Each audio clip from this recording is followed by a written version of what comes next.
Hi friends, welcome to ரி of cooking. இன்னைக்கு நம்ம என்ன பார்க்க போறோம்னா, இது பருத்தி பால் எப்படி காய்ச்சறதுன்னு தான் பார்க்க போறோம். ரொம்ப ரொம்ப சிம்பிள், ரொம்ப ஈஸியானதும் கூட, ரொம்ப ஹெல்த்தியாகவும் நல்லாவும் இருக்கும். நம்ம எப்படி செய்யறதுன்னு பார்ப்போம்.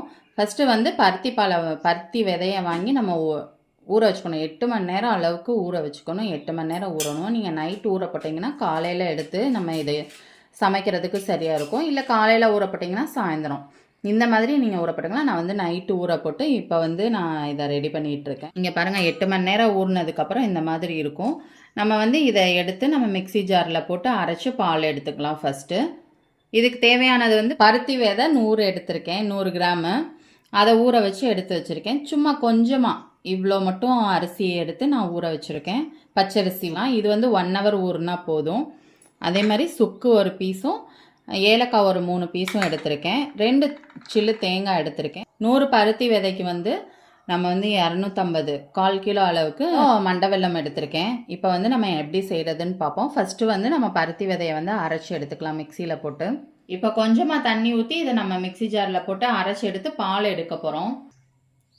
இப்போ இந்த அளவுக்கு நல்லா நைஸாக அரைச்சாச்சு. இப்போ நம்ம இருத்து நம்ம இதில் உள்ள பாலெல்லாம் எடுத்துக்கலாம்.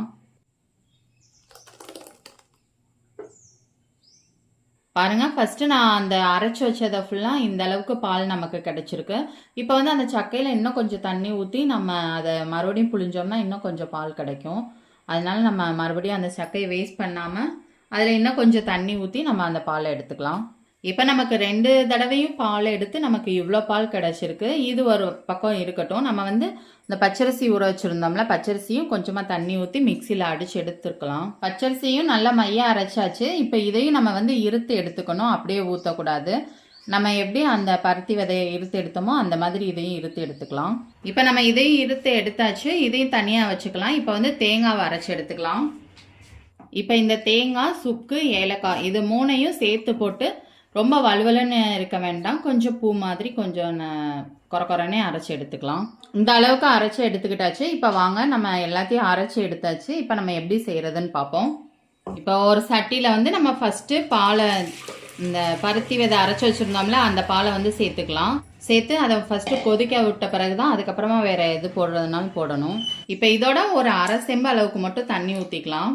இப்போ கை விடாமல் நல்லா கிண்டிகிட்டே இருக்கணும். அதுக்கப்புறமா நம்ம இது கொஞ்சம் கொதிச்ச பிறகு அது கொதிச்சிட்டு இருக்கட்டும். அதுக்குள்ளே வந்து நம்ம இந்த மண்டை வெல்லத்தை வந்து இப்படி ஒரு சட்டியில் போட்டு ஒரு டம்ளர் அளவுக்கு தண்ணி ஊற்றி இதை ஃபஸ்ட்டு கொதிக்க வச்சுக்கலாம். டம்ளர் தண்ணி ஊற்றிக்கலாம். இதுக்கு வந்து பதம்லாம் தேவையில்லை, அளவும் எவ்வளோ தண்ணி ஊற்றணுன்ற அவசியம்லாம் இல்லை. நமக்கு வந்து மண்டை வெல்லம் கரையணும், அவ்வளோதான். இப்போ பாருங்கள், நல்லா கொதிச்சிருச்சு. இப்போ நல்லா கொதிச்ச உடனே சும்மா ஒரு சிட்டிகை அளவுக்கு உப்பு போட்டுக்கலாம். உப்பு போட்டு நல்லா கிண்டி விட்ருங்க. இதில் வந்து நல்லா கரைஞ்சிருச்சு. அதுவும் அடுப்பு ஆஃப் பண்ணி கொஞ்சம் இருத்து தான் நம்ம இதில் ஊற்றணும். ஏன்னா அடியில் வந்துட்டு மண் எதுனாலும் இருக்கும். இருத்து ஊற்றிக்கலாம். இப்போ நல்லா நமக்கு கொதிச்ச பிறகு நம்ம வந்துட்டு அடுப்பை வந்து சிம்மில் தான் வச்சுக்கணும். சிம்மில் வச்சுட்டு நம்ம அரைச்சி வச்சோம்ல அந்த பச்சரிசி, அதை வந்துட்டு நம்ம இதில் சேர்த்துக்கலாம். சேர்க்கும் போது நல்லா கிண்டி விட்டுட்டே இருங்க. அது அப்படியே ஃபுல்லாக நம்ம கொஞ்சம் நேரம் வரையும் கிண்டி விட்டுட்டே இருக்கணும். கொஞ்சம் அடியில் கெட்டி ஆகிற மாதிரி தான் இருக்கும். நம்ம கிண்ட அது வந்து சரியாயிரும். அடுப்பு வந்து ஹை ஃப்ளேமில் இருக்க வேண்டாம், லோ ஃப்ளேம்லேயே இருக்கட்டும்.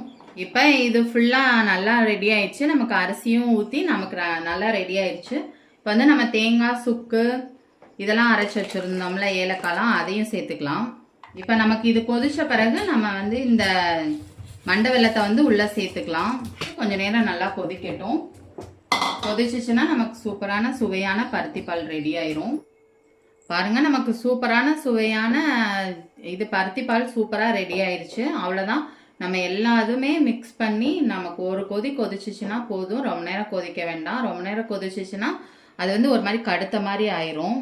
அதனால் வந்து இவ்வளோ நமக்கு கொதிச்சது போதும். இதுவே நமக்கு சூப்பராக ரெடி ஆயிடுச்சு. இப்போ வந்து நம்ம அடுப்பை ஆஃப் பண்ணிக்கலாம். பாருங்கள், நமக்கு சூப்பராக ரெடி ஆயிடுச்சு பருத்தி பால். குயிக்காக ரொம்ப சுவையான பருத்தி பால் ரெடி ஆயிடுச்சு. இந்த வீடியோ உங்களுக்கு பிடிச்சிருந்துச்சுன்னா லைக் பண்ணுங்க, ஷேர் பண்ணுங்க, கமெண்ட் பண்ணுங்க, சப்ஸ்கிரைப் பண்ணுங்க, கூடவே அந்த பட்டனை கிளிக் பண்ணுங்க.